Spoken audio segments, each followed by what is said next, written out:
Wake up! Wake up! Please wake up. I'm getting worried about you. Oh, there we go. Thank goodness. I was so worried you wouldn't wake up. You were out for such a very long time. I'm guessing it's because your sleeping schedule is so off? Yeah, that's what I thought.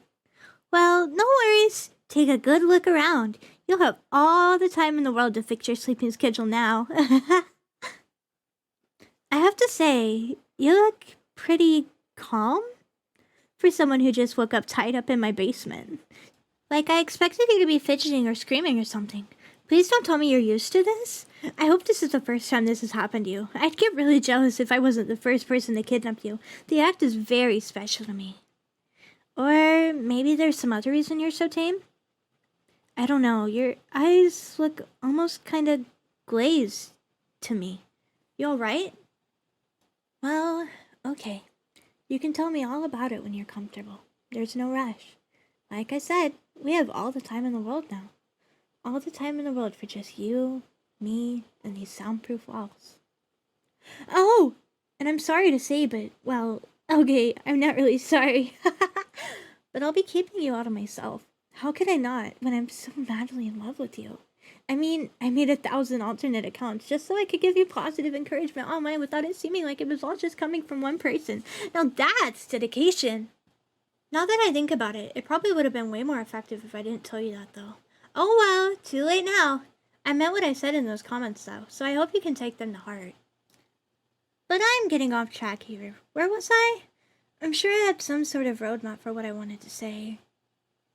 Oh, right. Like I was saying, I'll be keeping you all to myself. You know what that means, right? You'll never be able to see your friends again. But that's okay. You and me now. I'll be sharing your hobbies and whatnot, so you don't need friends. What's that? You don't have friends? Holy shit. Well, good then. Because like I said, you don't need them, and you have me. So, yeah. Watching movies together, playing games together, talking to each other, staying up way later than we should. I'll be fulfilling all of those roles for you. So don't worry. Seriously, please don't. But anyway, now that you're here, you won't be seeing your family either. And I won't let you talk to them either. I don't want to leave any sort of trail that can help anyone track us down. So I'm sorry to say, but it looks like they'll be missing you. Huh? No, that's not true. They would definitely miss you. You're so precious and valuable and just a wholesome little treasure. How could they not? They'd be crazier than me to not miss you. Just think about how lonely and empty your home would feel without you. It'd be like a graveyard. You know what?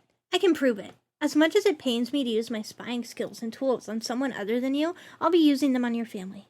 I'll give you all the recordings and audios of your family members just bawling out their eyes, crying about how much they miss you. That way you can see for yourself just how irreplaceable you are. And at the same time, well, I can't let you communicate with your family for the reasons I said before, but if I spy on them for you, you can see for yourself how they're doing. You know? Like, check up on them. You have no idea just how precious you really are. You're my wholesome cinnamon bun. Okay, maybe the word wholesome doesn't sound very convincing coming from me. After all, I did intimidate one of your teachers with anonymous death threats into cutting you some slack. But still, you are my cinnamon bun. Don't give me that doubtful look. Here, look into my eyes. Repeat after me. I am a cinnamon bun. Again. Good. And don't forget it, or I'll think of something. I always thought my threats to you would be about not leaving or cheating on me. Not this. You're so wonderful, I just sort of assumed you'd see it for yourself. You're funny, you're cute. That's not true. You are cute. Cuter than cute. Bunnies and kittens wish upon shooting stars that they were as cute as you. And their wish doesn't come true, obviously, because you are so tremendously cute. You know when you see something super adorable and you just want to hug it so hard until its eyes pop out of its sockets? That's how I feel about you. Well, I'll, restrain myself, though. Wouldn't want to hurt you, after all. But Okay, how do I say this? Okay, I know you can't see it because you're tied to this chair and can't really turn around, but the wall behind you is just completely covered with your pictures. I spent a small fortune on ink just to put you all over my wall. Here, I'll show you. Just let me turn you. You know what? Never mind. I'm just gonna get you out of these robes. There we go. And you can turn around and take a look for yourself. See? I wasn't lying. And it's a big wall too, right? It takes a lot of pictures to cover, and there's not a single duplicate, I might add. Would I plaster pictures all over my wall if they weren't of something so overwhelmingly cute? I think not. And there's not just that, but I even kiss the pictures goodnight before I go to bed. It's one of my favorite bedtime routines, right below listening to the audio I edited of you to make it sound like you were confessing to me. Well, audios. But now that you're out of those ropes, let's take advantage of the opportunity. Come here, give me a hug. You really need one, and there's no shame in it. No, you're not disgusting. I'm not gonna be grossed out by hugging you. I want to hug you. My arms are wide open, so don't leave me hanging. Come here, give me a hug. There we go. See?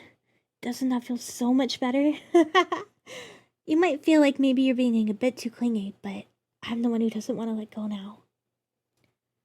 Well, I suppose we can't hug forever, unfortunately. I really would like to just hug you forever, since you're so worth it. And don't let me hear you say you're not, because I paid a fortune on kidnapping lessons so I wouldn't mess up kidnapping you. I wouldn't do that for just anyone, only for someone as breathtakingly stunning like you. Don't ask where I got the lessons, that's a trade secret. But while we're on the topic of kidnapping, I wanted to keep you here in my basement just because I love you so much. Seriously, I love you. I love you, I love you, I love you, I love you. Anyway, I'm not so sure that imprisonment would be the best for your own mental health, and God, I never thought I'd actually be saying this, but just forget about the kidnapping, okay? You can go home if you want. Right now, all that's important is your own well-being, and if you feel that's better achieved at home, then please, by all means, go home. Or if you want, you can also stay here in my basement. It'll be like a sleepover permanently. Actually, you don't even have to stay in my basement. You can go upstairs too if you want. Won't that be such a nice change of pace? And you can always talk to me. If you stay here with me, we can talk all the time so easily. And even if you go home, I have your number. Well, you might want to unblock my number first. Well, numbers. But the point is, whenever you feel comfortable opening up to me in more detail, I'm all for it. I know this must all be so heavy for you, so I can understand if you need time to process it all. Just know that I am completely dedicated to making you feel better. And hey, once you do feel better, I can just kidnap you again. Pinky promise.